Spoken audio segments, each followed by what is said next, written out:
రియా ధైర్య ప్లీజ్, నీతో నేనేం మాట్లాడదలుచుకోలేదు. రియా ప్లీజ్ ట్రై టు ఇప్పుడు అండర్స్టాండ్. నేనే ఎందుకు అర్థం చేసుకోవాలి? నువ్వు చెప్పు, మన ట్రిప్ ఎందుకు క్యాన్సిల్ అయింది? తను ఎప్పుడు నా మంచి కోరుకుంటుంది. ఇలా చేసిందంటే ఏదో ఒక రీజన్ ఖచ్చితంగా ఉంటుంది. నీ వదిన ఇంకా ఆవిడ రీజన్స్ మరియు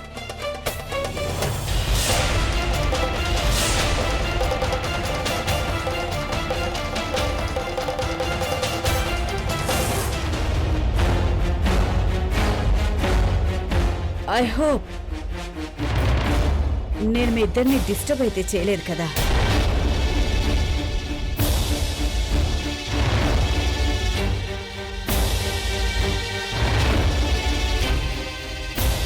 ఎత్తు సరైనదే వేశావు మధు.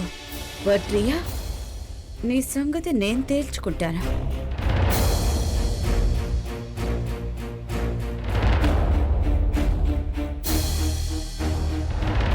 రియా, ఈవిడ ఇలా ఉన్నారని నువ్వు ఖచ్చితంగా అనుకోవచ్చు. ధైర్యాన్ని బయటకు వెళ్ళనివ్వడం లేదనేగా కోపం. కానీ దీని వెనక పెద్ద కారణం ఉంది. ఆ కారణం సంతోషి. రియా, నీకు సంతోషి వాళ్ళ ఇంట్లో వాళ్ళ గురించి తెలియదు. వాళ్ళు చాలా అత్యాశపరులు. ఒకవేళ వాళ్ళకి ధైర్య వేరే ఊరు వెళ్ళాడని తెలిస్తే వాళ్ళు మమ్మల్ని బ్లాక్మెయిల్ చేయొచ్చు. పోలీస్ స్టేషన్కి వెళ్లి ధైర్యం మీద కంప్లైంట్ ఇవ్వచ్చు.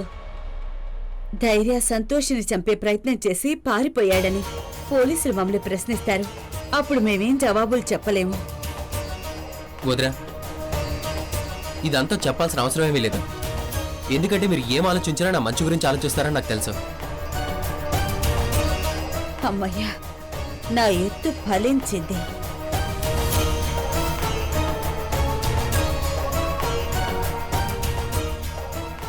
సరే పెద్దక్క. నాకు తెలుసు రియా, నీ ప్లాన్ మొత్తం సర్వనాశనం అయిపోయింది. అందుకోసం నేను నిన్ను క్షమాపణ కోరుకుంటున్నాను. వదిరా, మీరు ఏం చేస్తున్నారు? ఇలా చేయాల్సిన అవసరమేమీ లేదు. వదిరా, మా ఇద్దరిని మీరు ఎంత ప్రేమిస్తారో కూడా నాకు తెలుసు. ఇప్పుడు సిచ్యువేషన్ అలా ఉంటే మనం ఏం చేయగలం చెప్పండి? అవును పెద్దక్క, హీస్ రైట్. It's okay. చల్లగా ఉండండి అమ్మా. అరే, మీరిద్దరూ అలసిపోయి ఉంటారు. ఏమన్నా తినండి, అలాగే జ్యూస్ కూడా తాగండి. అలాగే వదిరా.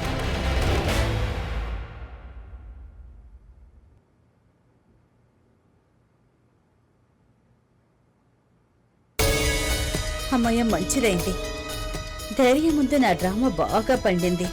రియా, నిన్నైతే నేను విడిచిపెట్టే ప్రశ్నే లేదు.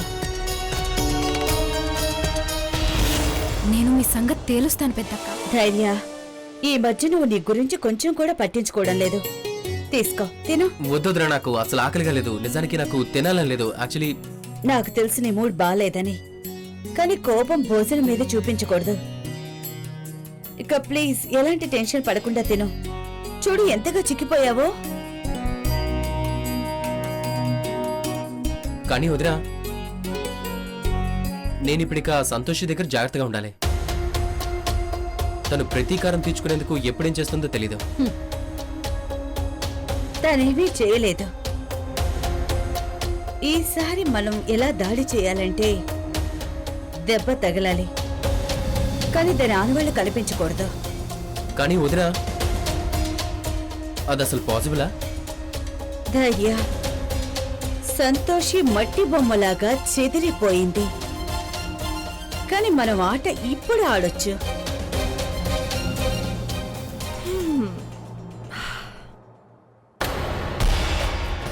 అంత సర్ప్రైజ్ అవ్వాల్సిన అవసరం లేదు రియా.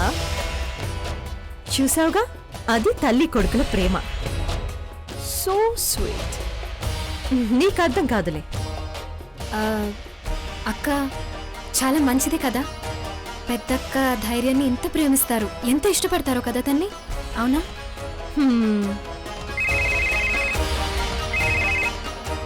హలో. ఓ యా,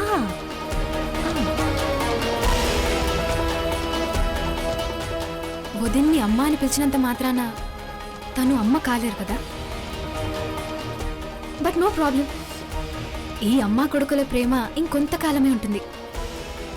నేను పెళ్లి చేసుకుని ఇంట్లో కాలు పెట్టగానే ఎవరి ప్రేమ నిజమైనదో ధైర్యకి తెలిసిపోతుంది. ఈ సోకాల్డ్ వదినమ్మదో లేక నాదు. అమ్మా, మీ బాబాయ్ ఏరి వచ్చాక ఆయన కనిపించనే లేదు. బహుశా పడుకున్నారనుకుంటా. ఆయన కూడా ఈ మధ్య జబ్బుపడి కోలుకున్నారు కదా, అలసిపోయి ఉంటారు కాకా. చూసమ్మా, చూసి నడవాలి చూసి. సంతోషి, అమ్మా, ఈ పరిస్థితుల్లో నువ్వు అంత దూరం బయటికి పూజ చేసేందుకు ఎలా వెళ్తావు? వెళ్ళక తప్పదు కదా కాకా. సంతోషిమాత ఫోటో వాచ్మెన్ అనే గదిలో పెట్టుకున్నాను కదా, ఫోటోను నేను లోపలికి తీసుకురాలేను. చూడమ్మా, ఓ పని చేద్దాం.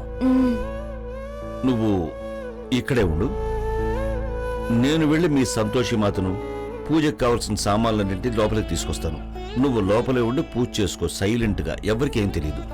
కాకా కానీ ఇక్కడ ఎలాంటి పూజ జరగదు. అలాగే సంతోషి మాత ఫోటో ఇంట్లో ఉండడానికి వీల్లేదు. ఎవరైనా పూజ చేసుకోవాలనుకుంటే బయటికి వెళ్ళి హాయిగా చేసుకోవచ్చు.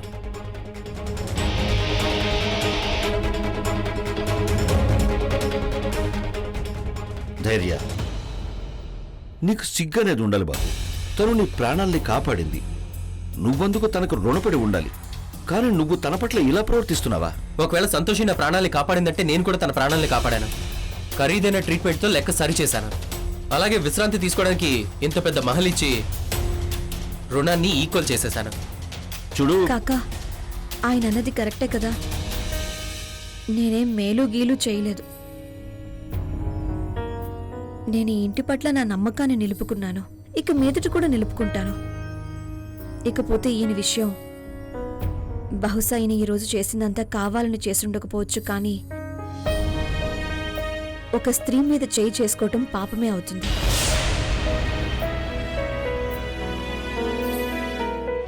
విన్నావా నువ్వు? దీన్నే అంటారా మానవత్వం అని. తను పరాయిది, అయినా తనకి మనింటి పరువు ముఖ్యం అనుకుంటోంది. ఈ పరిస్థితుల్లో కూడా మీ అమ్మ కోసం సంతోషిమాత వ్రతం చేస్తోంది తను. కానీ నువ్వు చూడు,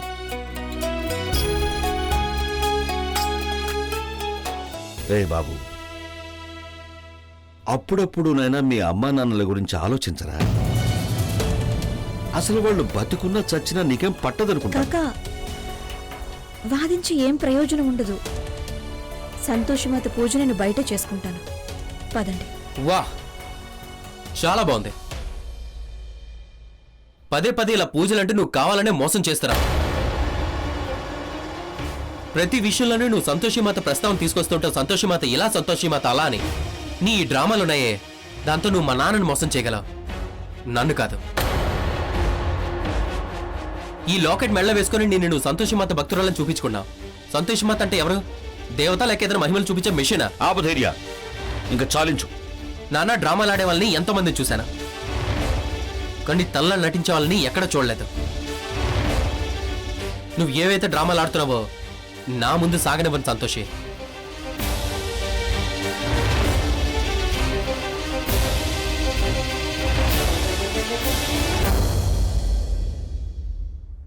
నేను నా సంతోషమాత గురించి గొప్పగా చెప్పాల్సిన అవసరం లేదు ధైర్య సార్. ఆమె కృప చాలు. మీరు చూస్తూ ఉండండి, ఏదో ఒక రోజున ఖచ్చితంగా మీకు కూడా ఈ విషయం మీద నమ్మకం కుదురుతుంది.